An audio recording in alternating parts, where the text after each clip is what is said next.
Hey, I'm back. Mark's going to get some more antifreeze. He just really full of ingenuity. Very impressive. When he was taking it apart, he used doubled up plastic bags to get in there to catch the antifreeze because it's not cheap, and he didn't want it all over the ground was his main reason. Because antifreeze is like a poisonous or not good. So he did a great job catching it in these bags, and then he used his foot to carve a hole in the snowbank so he could set it there so it wouldn't just, pour all out. And then so we had two different bags that he had caught antifreeze in, and with the bags he caught like probably at least 1.5 gallons, almost 2 gallons of antifreeze. And we were able to use some paper funnels I had in here and some other stuff. He pulled it up over after we cut the top of a windshield washer jug off. And then he held the bag in there, and then I'd jab it with the scissors. It would drain back in there so we could pour it in. Then after we did the first one, the next one, we just got the bag right over the funnel to put it back in the car and just poked a hole in it and let it pour in. Very impressive ingenuity, So that way we didn't waste but a few drops of antifreeze. And it's not cheap either, it's like $15 a bottle, or something. So just in the money alone, he saved himself almost $30, $20 or so, for what we caught. And then he's gonna go get more because, of course, the problem of the water pump, it was overheating, so probably as steam or leaking or whatever had already expelled so much out, So even though we put back what we captured in there, it still needs more. So we went to get more. But what's also neat, like I said, I was talking about how he knows all the people I knew from kindergarten to 4th grade. The family members and people and stuff all from there because he went to the same school and stuff. And I can tell it's really just bending his brain, It's me, kind of bends my brain, but it doesn't, because I know God has been sending me to so many people, especially in the last couple of years here. And I told him about that a little bit.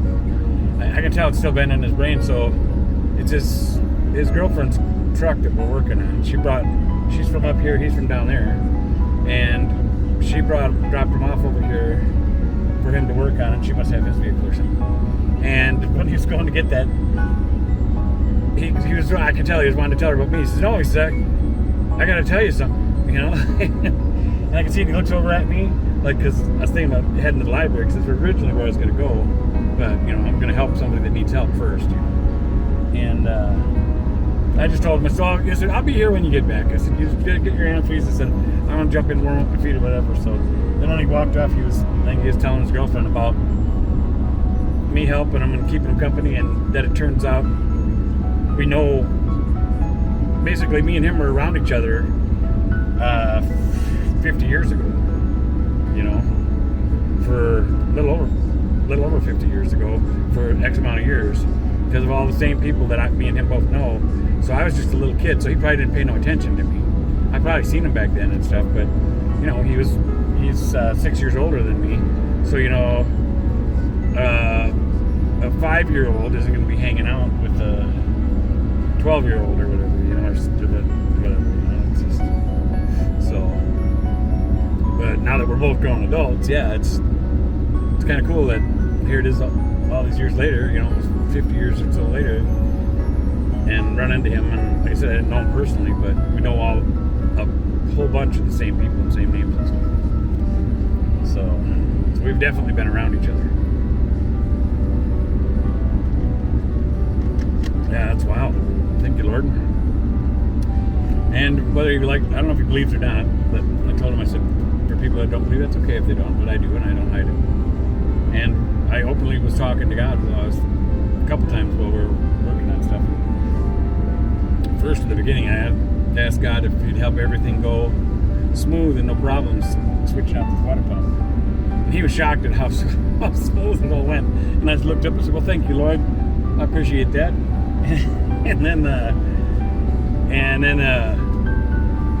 And I did talk to him about, because it's my own beliefs. It doesn't matter if you don't, that's okay. But my belief is that God wanted us two to be here together today, even if it was just for us to spark some memories in us from years ago. Because he was talking about how it seems like just yesterday how fast time went past. Yeah, it does when you think about it, even though it's quite a ways ago. But yeah, when the memories start popping up, yeah, it just seems like God. It just doesn't seem that long ago. You know? Yeah, it was pretty neat. So he asked me if I needed a pair of winter boots because my toes would get cold when I came in here tomorrow. I said, no, I'm good. I said, winter's almost over anyway. He's like, yeah, right, but this is Minnesota. We ain't done. We're probably not done with winter yet. I know we are, but I'm an optimist. So,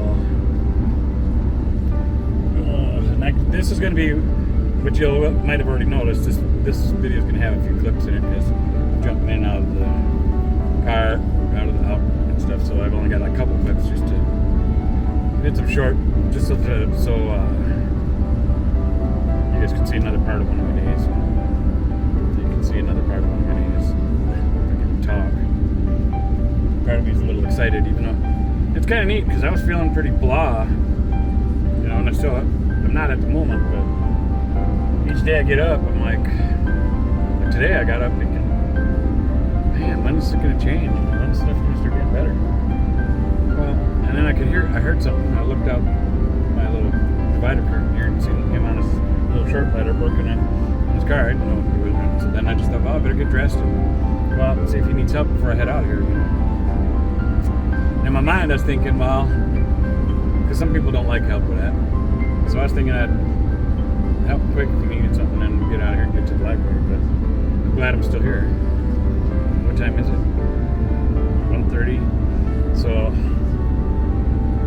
as long as I get out of here within the next hour or so I got time to make it to the library to check mail because I got to be there by 4 about 4 o'clock so I can check mail. And my mail, to my viewers, I can't have. It's a government building. I'm surprised they let me use it as mail address. I have to check my mail at least once a week minimum. Otherwise, they won't let it do, and I can't. And it's like general mail. They don't want me to have a bunch of stuff sent there. They won't like no package or something like that. So, because otherwise, then I can't have it at the center. So it's mainly what they did it for. So it's going to the government building where I applied and got food assistance. And just before I used to be sad to even say that, you know. But you know, I worked hard all my life, so when I needed help, I had to do it. And it's happened a couple times in my life. When I was in my 20s, too, it happened. I had to apply for food assistance and stuff. And then, right when my mom died, that was 3 years ago before I got back to work. That was a tough time, and I had it for a little bit. But just so when I can, once I start getting ahead of the game a little bit, or get my finances a little bit, I'll get a P.O. box or something and post that on the channel, because I've had a few people ask about a P.O. box, you know. So, and I can't, the address I got now, I can't put that up, because then if I started getting too much mail there, they'll tell me I can't use it. I can't risk that, because I need an address right now, especially while I'm looking for work and stuff. So right now, the only mail I get there is from the county or whatever, that's, you know, from where I get their food help and stuff from. And then, you know, like, I guess for maybe a job deal or something. I haven't had no job deal to send nothing there, but that's what I put down for my address as I'm applying for stuff. And then, because it's hard to get a job if you don't have an address. You know, it's like, even with the digital stuff, because you got to fill out stuff. It'll say it's a required field or whatever, you know. And, I don't know, but, so I'm going to have to get a P.O. box, but then I got to figure out how to get I wish they had like a different permanent address type of thing for somebody in my situation, because I can't afford a house or apartment. And even if when I get to work or whatever, if I got a job right now, I don't want a house or apartment really, because I'm a little old school, and I grew up with rent and stuff being a lot cheaper than it is nowadays, and it blows my mind that everything's over $1,000 for like an efficiency apartment is like $1 Well, I was down south, outside the cities too. That was like $900 was the cheapest I found down south by the foundry. And up here, the cheapest I've seen is like $1,400. And the thing is, especially since I'm pretty intelligent and set this camper up, I've got solar that I create all my own power. So, and I could, just like you plug in your appliances in your house, I create power. I can do that. I can run appliances, whatever. I just got to turn on my inverter. When I'm not using it, I shut it off so it don't, drain on my batteries as much. And but otherwise, I can run TVs, microwaves, whatever. And I don't have to be plugged into anything. I mean, it's nice to be plugged in because then I can run the air conditioner and stuff. But air conditioner isn't really a necessity. It's nice, and sometimes on really hot days, it feels like a necessity. But that'll change too eventually when I can afford to do a little bit of upgrading to a 12-volt air conditioner, and I'd like to get another battery or two, lithium battery or two. But I got to really rethink it and how I could lay it out from the space and stuff. I've got ideas on how to do it. I'm pretty sure I got a pretty good idea on how to do it. It goes with the plan I'd already had. Make the room. It's just a little more carpentry work to redesign some stuff. But anyway, there's that little sneaking word. I'm babbling on here. My mom's bouncing all over the place. Oh yeah, rents and stuff. And my camper, especially in the summer. This is another thing I think God's taught me here. Being stuck in this lot so much. Because I wasn't moving around as much as I was spending a lot of money on gas before because I was constantly bouncing around. So if I don't do as much driving and just stay within a short area of wherever I find work or whatever, that's less gas I'm burning. And I was working at the foundry down south. And I feel more at peace up here. So every weekend when I get a day or two off or 3 days off, so we'd work a lot of Fridays too. And man, did I work a lot of hours in that place. I would come up here for a few reasons. One, I feel more at home up here. And my friend Mandy, who I care about, I enjoy spending time with her, and I'd come up and spend time with her, and we'd hang out and stuff. And but that's hour and a half driving in the 8 to 10 mile an hour, 8 to 10 miles per gallon kind of vehicle. So I was burning lots of fuel. I would say hundreds of dollars worth of fuel that I shouldn't have probably spent as much. I should have been a little more wise with, but it's more than like thousands of dollars worth of fuel, thousands. So I'm glad I put all the money into the mechanics and stuff in this.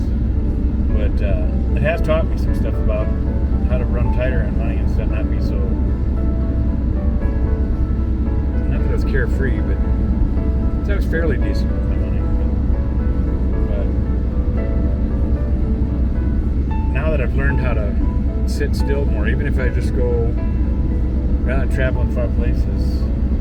Part of it too is with my healing process from my mom, my siblings, and all that stuff.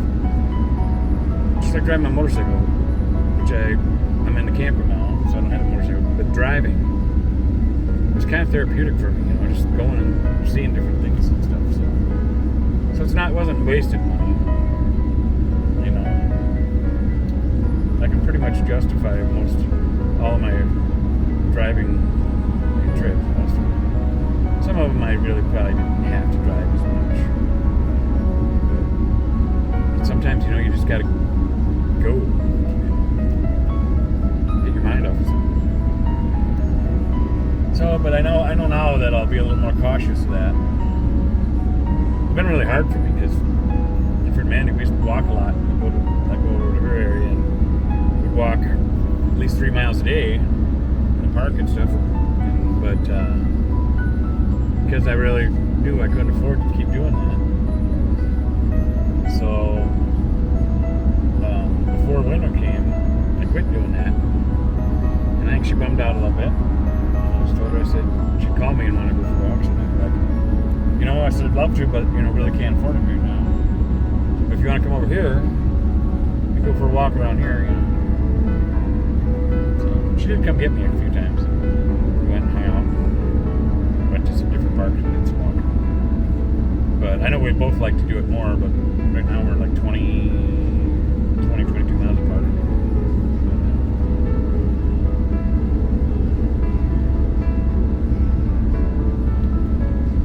Yep. And I'm glad I've got to meet so many people here. But Mark here, I probably won't see him again. Maybe, who knows? I shouldn't say that because you never know what God's going to do. But I'm glad I got to run into him today and spark a bunch of memories from when we were young. Because, yeah, what I've talked to him about, you know,